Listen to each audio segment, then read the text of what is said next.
This is 5:30 in the morning, Monday.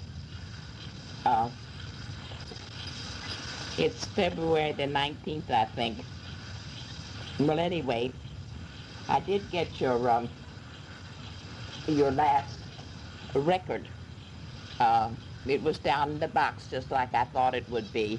So in the meantime, I had the family they wanted to come up and hear it, and they really enjoyed it. It had a lot of good stuff about your school and everything. And we're all awfully sorry about you not being able to swing it with the automobile, because we realize that everything seems to hang on that goddamn car. I don't, it's just so necessary for you. It just looks like sometimes that you just can't budge from where you are. It's that way in life. Of course, you'd come back from a high old time in San Francisco where you spent a lot of money and had a good time doing it, and everything was all so up, up, up. And naturally, it would be a letdown to get back to reality again. And that's just life. If you have a good time, look out. You're going to have to pay for it somehow or other. And I don't mean monetarily either. But I'm awfully glad you had a good time there anyway. And you just have to expect with freezing pipes and in that miserable neighborhood, that just distresses me terribly. I don't know how you can stand it, and you deserve a medal, at least. Well, anyway, the family when I say the family, I mean Jay and Bonnie, and they enjoyed it and were glad to hear about it and all. So I'm glad that you have a nice friend. That's very important, to have someone you can talk to and get their opinion and get how they look at things. And you'll find that there are not too many going to school with you that have it altogether so much different than you have it. You're kind of between a rock and a hard place, as they say in the country, because naturally life can't always be on the upbeat. It's got to have some of the lower beat, or you wouldn't recognize the upbeat when you had it. Just a minute now. I'm getting my brains all mixed up. I better rest a second. I heard from Eve uh, yesterday, which was Sunday, and of course she was going into her play. I guess this is the end of her play, and she starts on the next play, which she will be working the lights. The man from, what do you call it? And so that'll give her a good rest from acting. I think it's a welcome respite. Well, anyway, she sounds real good, real happy. And one of those fellows that was in the show, behind the scenes, and I think he has to do with the sound effects and things like that. I think that's the one. But while I was talking to her, she says, "I'm talking to my Zsa Zsa." And this fellow answered her something. She says, "That was so-and-so." And he says, "Hello to Zsa Zsa," because I met him one time during, I don't know if it was Sound Music or the one before that. I don't remember which.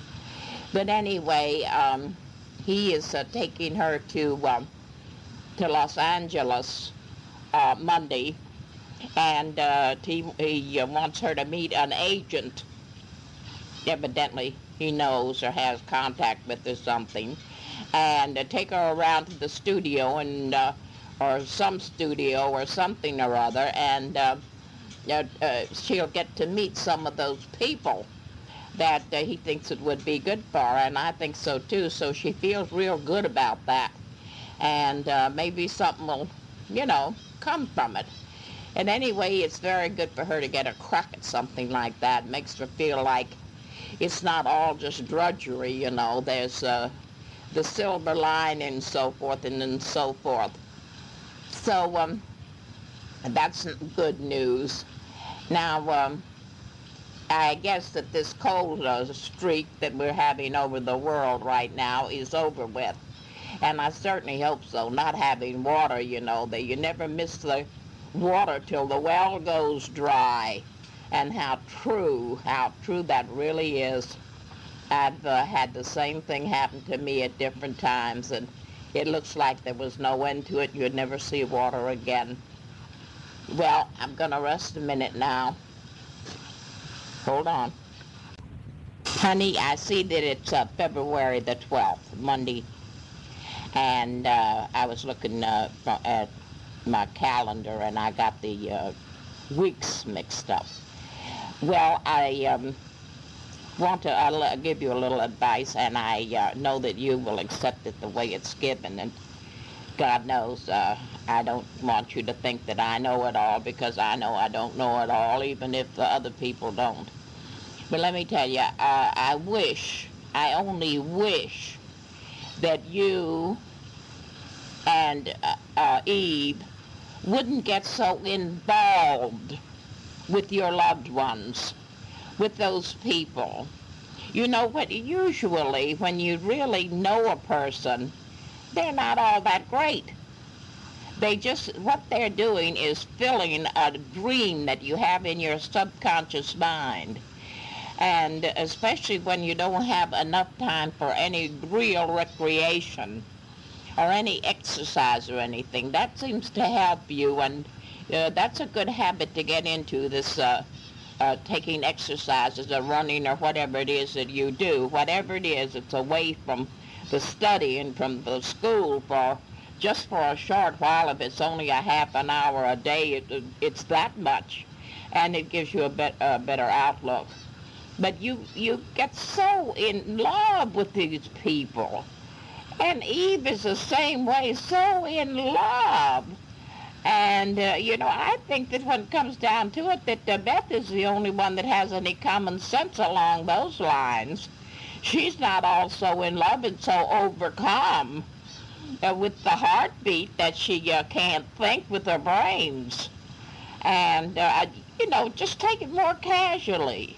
Whoever you meet, no matter how pretty or how sweet or how smart and adorable and how she's your dream girl and all, if you just skin back the skin a little bit and take a peek in, she's not so great. But that takes time to find out. And same goes for her. I'm not saying that everybody is a wolf in sheep's clothing. Far from it. Because if it was that way, it would be easier to find them out before you're so damned involved. And it isn't a question of anybody going to do you dirt. It's just that you get too in love. And my God, it's just like getting a divorce.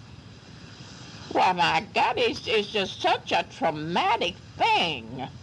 And your father has the same thing with him.